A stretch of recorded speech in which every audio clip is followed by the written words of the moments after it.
trataremos de explicar y explicarnos este fenómeno tan excepcional que ha sucedido en nuestro país, el Perú, en el mes de noviembre del año 2020. Una socióloga limeña lo ha denominado un movimiento de la generación bicentenaria, en alusión a que el próximo año el Perú cumple 200 años de república independiente.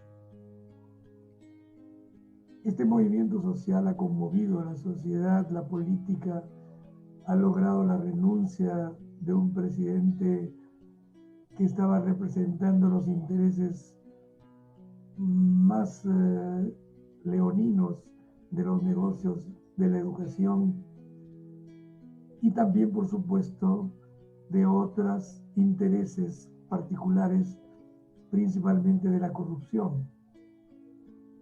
El movimiento social ha logrado hacer renunciar a este presidente elegido por el Congreso después de haber vacado a un vicepresidente que asumió la presidencia como consecuencia de la renuncia del presidente electo por acusaciones de corrupción de muchos años antes, pero también de años recientes.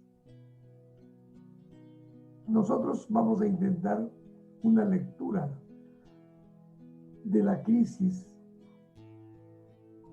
a partir de lo que estamos viviendo en la educación. Partimos con una primera premisa de que el Perú es una sociedad todavía colonial. Los científicos sociales latinoamericanos están desarrollando esta tesis filosófica de la colonialidad, del poder y del saber, para demostrar que el eurocentrismo de nuestros conocimientos y de nuestros comportamientos siguen siendo coloniales, a pesar de 200 años de independencia política. En el año 1990 se instauró un régimen democrático en la que las grandes mayorías derrotaron a la propuesta neoliberal que enarbolaba el escritor peruano Mario Vargas Llosa, y ungieron como presidente a un descendiente de Japón, que ahora sabemos era realmente nacido en el Japón, era un japonés, que prometió todo lo contrario de las políticas neoliberales, y a los 15 días de estar en la presidencia tomó el proyecto de Vargas Llosa y lo implementó a sangre y fuego. Es decir, en una dictadura que pudo ser controlada por un Congreso que este japonés lo cerró en el año 92 mediante un golpe de Estado, apoyado en las Fuerzas Armadas. Esto es lo que se llama un gobierno cívico-militar, que al siguiente año, por presión externa, convocó a una asamblea constituyente para modificar la Constitución de 1979, dada en otras condiciones políticas. La Constitución de 1993, que además se aprobó en un referéndum, que con todo el poder en las manos, el dictador Fujimori hizo aprobar con todas las dudas y todos los problemas que hubieron. A partir de 1993, entonces, el Perú, en su Carta Magna, en su pacto social, que es la Constitución política, se convierte prácticamente en un satélite de lo que se ha llamado desde 1990 el Consenso de Washington. es decir, el manejo neoliberal de la política de los estados bajo la hegemonía norteamericana. Entonces la Constitución Política del 93 modifica casi en un 180%, o un 180 grados, perdón, la Constitución de 1979 e instaura lo que algunos llaman el neoliberalismo o el liberalismo salvaje. Nosotros vamos a enfocarnos en ver qué impacto tiene esta Constitución en lo que es la educación, la cultura y, por supuesto, la identidad de nuestra nación. La Constitución de 1993 tiene dos características centrales en el tema educativo. Dos características. La primera, un conjunto de derechos puramente declarativos, pero que en la práctica se hace todo lo contrario.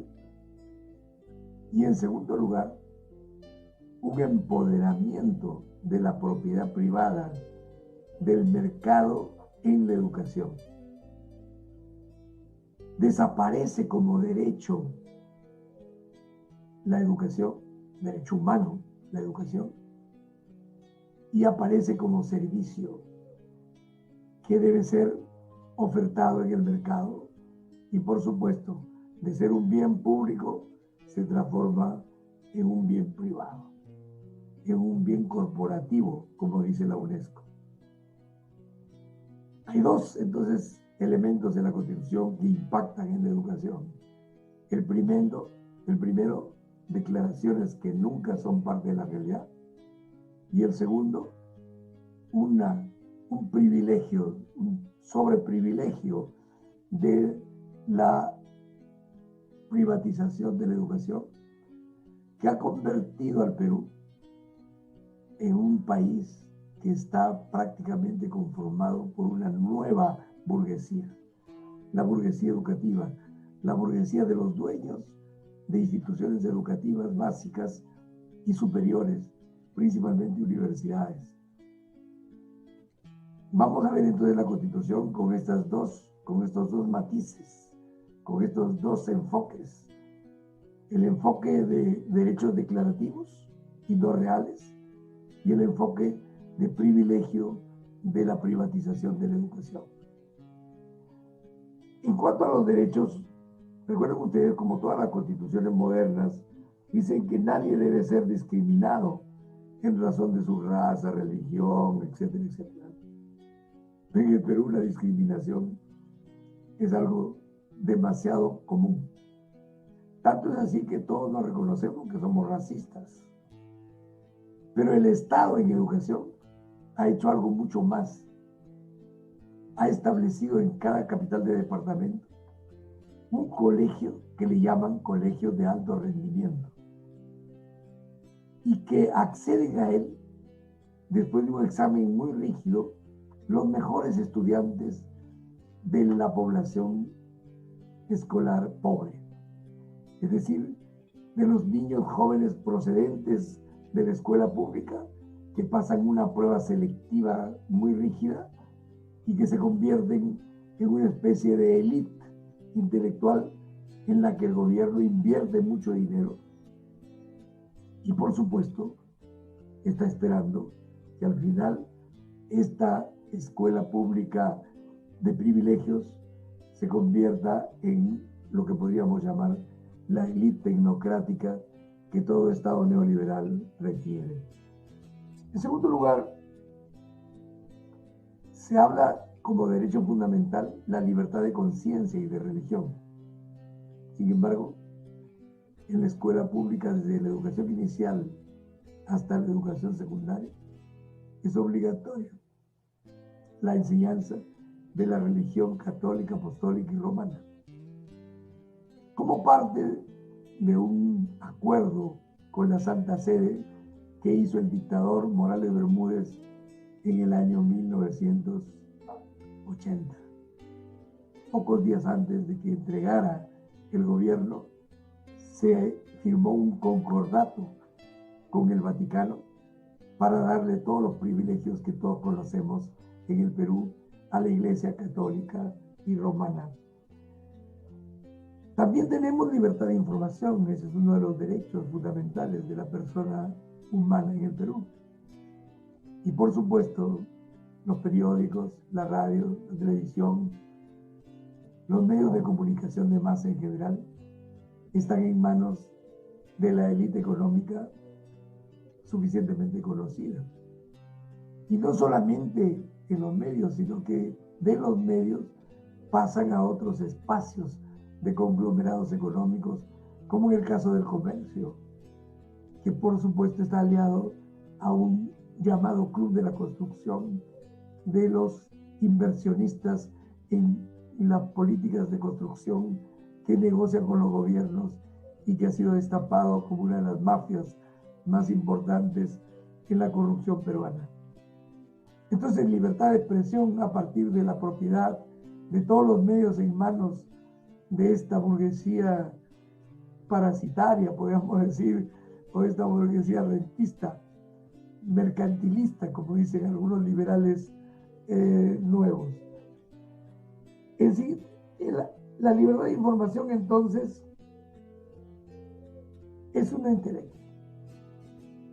Por último, nos dice la Constitución que todos tenemos derecho a una identidad étnica y cultural. Por supuesto, esto está referido no solamente al mundo occidental criollo de las urbes, sino principalmente a la etnicidad y la cultura de los 50 pueblos indígenas que representan el 30% de la población peruana. A estos pueblos no le reconocen ningún derecho de identidad e etnicidad. Por supuesto que las leyes existen, hay leyes indígenas, hay derechos escritos en todo orden. Se ha reconocido el convenio 169 de la OIT, pero vaya usted a ver lo que hacen. Hacen exactamente todo lo contrario. Es decir, no hay ningún respeto por la diversidad cultural y menos por la diversidad biológica, porque los recursos naturales están a la venta del mejor postor. Entonces, desde el punto de vista educativo, estos derechos fundamentales que están en la Constitución y que debían ser parte de los currículos escolares y que debían ser parte de la educación en los medios de comunicación y en el conjunto de la sociedad educadora, como se llama ahora, prácticamente están impresos en papel cebolla. Es decir, se leen muy rara vez y cuando se leen se entienden al revés. El segundo elemento que queremos presentar es que en el Perú la educación se ha convertido en un negocio, en un gran negocio, al que desde hace 5 o 6 años han comenzado a ingresar ya los bancos. O sea, las corporaciones financieras están comprando colegios, están inaugurando colegios, redes de colegios privados, porque las utilidades en el negocio de la educación a veces son mejores que las de los bancos. Y por eso es que en el Perú se ha formado una burguesía educativa, conformada por los dueños de universidades, de tecnológicos y de colegios y escuelas que están orientados a enriquecer a un pequeño sector de la sociedad que han tenido la habilidad y la osadía de romper todas las reglas de la educación pública, que es precisamente la gratuidad de la educación, el carácter de bien público de la educación y no de bien corporativo, porque la educación es un derecho humano. Lo han desaparecido de los derechos y lo han incluido en la mercancía. Ahora la educación en el Perú es una mercancía que se ofrece al mejor postor. Veamos entonces cuáles son los artículos de la Constitución que protegen alientan la mercantilización de la educación. El artículo 13 de la Constitución parte de la idea de la libertad de enseñanza. Recuerden ustedes que el siglo pasado, en los años 50, 60, se debatía mucho el problema del Estado docente y la libertad de enseñanza. Y en ese tiempo era la Iglesia principalmente la que debatía mucho por el crecimiento del Estado docente, o sea, de la escuela pública. Y ellos querían que haya libertad de enseñanza. Es decir, que cualquiera pueda enseñar, y particularmente las iglesias, ¿no es cierto? Ahora se restablece en el Perú, en la Constitución, la libertad de enseñanza. Pero la libertad de enseñanza para el que pueda pagar esa educación. Entonces la educación pasa a ser un bien no público, sino un bien corporativo, un bien del que puede pagar la educación de sus hijos. Ese es el artículo 13 de la Constitución. Pero el artículo 15 señala que toda persona natural o jurídica tiene derecho a promover y dirigir una institución educativa, ser parte del sistema educativo. Cualquier persona puede abrir un colegio, escuela, un jardín, como lo han hecho miles de personas en pequeño y algunos consorcios en grande.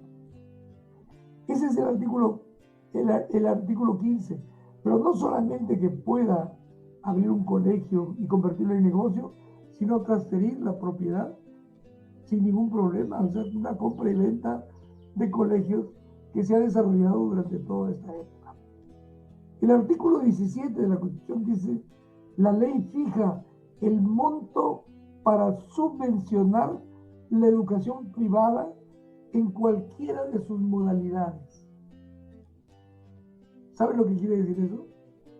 Que el Estado subvenciona la educación privada, que el Estado está facultado para subvencionar a la educación privada, porque esta educación privada, se supone, está ayudando al Estado para que se universalice la educación, tanto en la educación básica como en la educación superior.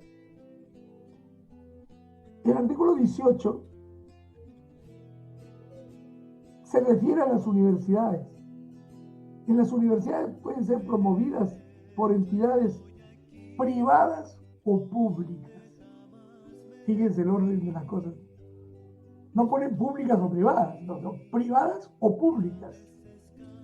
Porque precisamente el gobierno de Fujimori dio un decreto supremo 088, pero 882, mediante el cual las universidades públicas estaban facultadas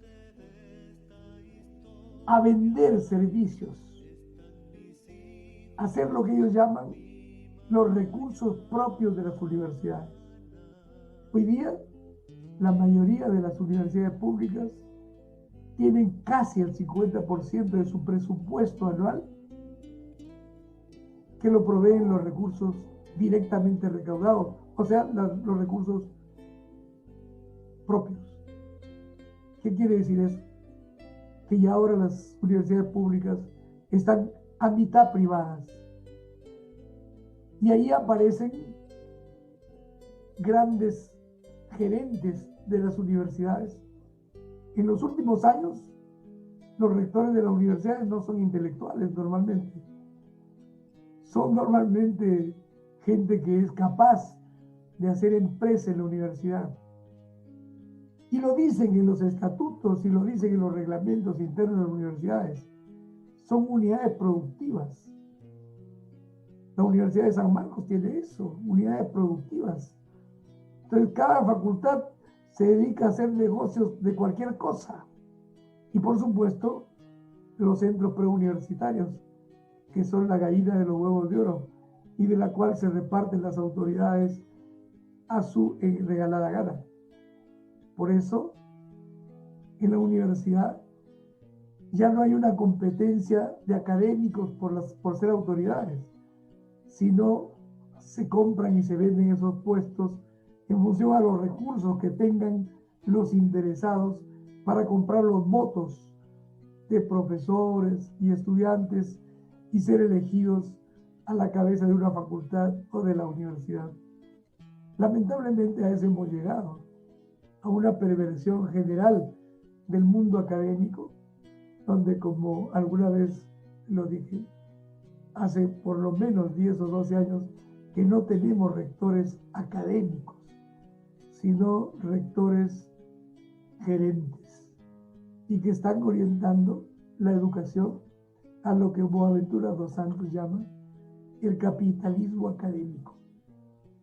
Y ahora, por supuesto, ya no valen los profesionales por su eficiencia en la labor que desempeñan, sino en el número de cartones que tienen y que les ha costado buena plata adquirirlos. El artículo 19 dice: las instituciones educativas, universidades, gozan de inafectación de todo impuesto directo o indirecto. ¿Cómo se imaginan ustedes? Hasta los bancos pagan impuestos. Las universidades privadas no pagan impuestos, ni directos ni indirectos. ¿Se dan cuenta el negocio que están haciendo los dueños de las universidades, que ahora son candidatos presidenciales? Porque ellos están buscando la manera de estar en el poder del Estado para obtener más granjerías, más beneficios, pero no para el país, sino para sus negocios. El gobierno anterior comenzó a instalar un sistema para la universidad, que comenzó a cerrar algunas universidades que, por supuesto, funcionaban en el segundo piso de una carnicería, en un mercado, en una cochera. Es decir, una cosa increíble, y sin embargo tenían autorización. Comenzaron a cerrarlas. Y por supuesto estaba acabándose el negocio de los de abajo, porque con las universidades de arriba no se metieron los señores de la SUNEDU, que se llama ahora. Es decir, no solamente están exonerados de impuestos directos e indirectos, sino que además tienen la potestad de un régimen especial de aranceles. ¿Qué quiere decir esto? Que cuando una institución educativa privada importa televisores, máquinas, computadoras, a laboratorios y todas esas cosas, tienen aranceles privilegiados. ¿Cuánto de esa infraestructura que se compra con el nombre de universidades se va a otro lugar? Nadie lo quiere ver. Por esa razón, esta movilización de los jóvenes, que son los que están sufriendo más intensamente el precio de las universidades, la presión sobre sus ingresos, el desempleo general, están exigiendo cambiar la Constitución. Que tengamos otra Constitución, que en primer lugar los derechos fundamentales no sean declarativos, sino sean efectivos. Y en segundo lugar, que la educación pública se fortalezca, porque la educación es un derecho, no es un servicio. Porque la educación es la única manera con la que podemos salir adelante hacia un buen vivir de las personas, no al desarrollo, como dice el sistema capitalista, que es un mito, como lo fue el mito del progreso del siglo XIX y como lo es ahora el mito de la globalización y de la igualdad de oportunidades en la educación. Muchas gracias.